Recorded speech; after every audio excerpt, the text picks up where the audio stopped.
সিরিয়ায় বাশার আল আসাদ সরকারের পতনের পর দেশটিকে ঘিরে নতুন এক খেলায় মেতে উঠেছে ইসরায়েলি প্রধানমন্ত্রী বেনিয়ামিন নেতানিয়াহু। গেল সপ্তাহে সিরীয় অংশের গোলান মালভূমির বাফার জোন দখল করে নেয় ইসরায়েল।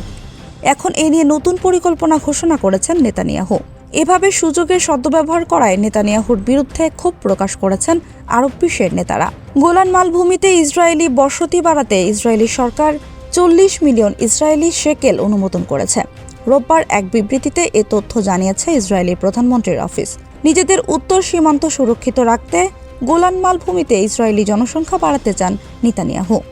আগে থেকে কৌশলগত গুরুত্বপূর্ণ গোলান মালভূমির ওপর নজর ছিল ইসরায়েলের। 1967 সালে 6 দিনব্যাপী আরব ইসরায়েলের যুদ্ধে সিরিয়ার কাছ থেকে গোলান মালভূমির অধিকাংশই নিজের দখল করে নিয়েছিল তেল আবিব। পরবর্তীতে 1981 সালে দখল করা ওই অংশ ইসরায়েলের সঙ্গে যুক্ত করা হয়।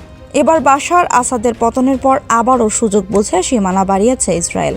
ইসরায়েলি সরকার বলছে, গোলান মালভূমিকে শক্তিশালী করলে ইসরায়েলও শক্তিশালী হবে। ইসরায়েলের এমন পদক্ষেপে ক্ষুব্ধ সৌদি আরব, কাতার, সংযুক্ত আরব আমিরাত ও ইরাক।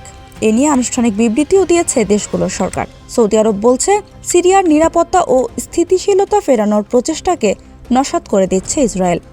সিরিয়া থেকে ইসরায়েলের দখল করা গোলান মালভূমি নিয়ে একই ধরনের দৃষ্টিভঙ্গি প্রকাশ করেছে রিয়াদ। কাতারের সরকার বলছে, আন্তর্জাতিক আইন লঙ্ঘন করছে ইসরায়েল। সিরিয়ার সীমানায় ইসরায়েলি আগ্রাসন বন্ধে আন্তর্জাতিক সম্প্রদায়ের আইনি ও নৈতিক দায়িত্ব রয়েছে বলেও জানিয়েছে দেশটি। দোহা ইসরায়েলের নতুন এই পরিকল্পনাকে ঝোপ পুছে কোপ মারা বলেও বর্ণনা করেছে।